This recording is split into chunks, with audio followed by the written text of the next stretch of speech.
So, how does that tell us? I would like to know, what does it feel like when you're in the classroom working with somebody and you see that they're in their pain?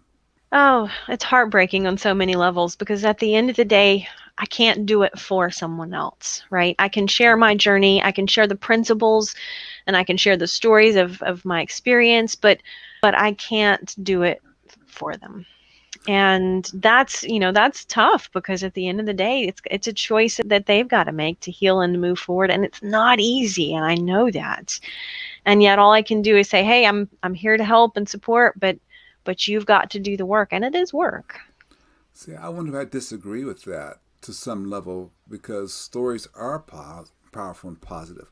I did some work recently in a couple things and greatly disappointed in the level of stories that were being delivered because I thought people could do better. And you even have more stories, though, that don't relate around you all the time.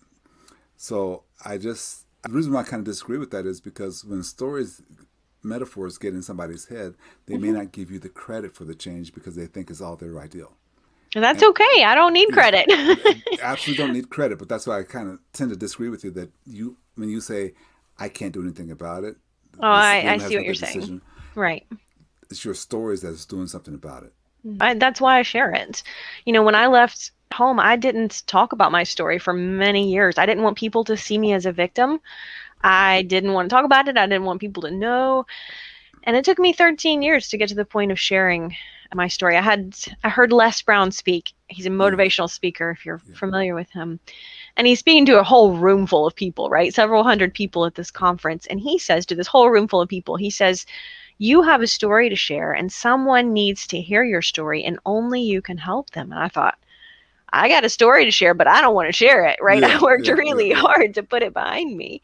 And it took me 6 months after hearing him to share my story publicly. And up until then, a few friends and very close family members were aware of my story, but most people didn't know. People I worked with for years had no idea. And then 10 days after sharing my story publicly for the first time, I resigned from my career that I'd worked really hard to get and gone to college for 10 Yeah, years to get. But yeah. I realized it's a calling instead of a career. And sharing Mm. it takes a very terrible thing and turns it into something good. Yeah, it turns it into something where people all across, I mean, TEDx is one thing. I hope people can take a few moments and say, let me hear it. Because you got the story out in 7 minutes, which was amazing. It might have been good for you to be able to keep it that short. It might have been good. But it was an amazing thing that you accomplished there just to get to that age 19 and walk away, and then everything else you've done since then.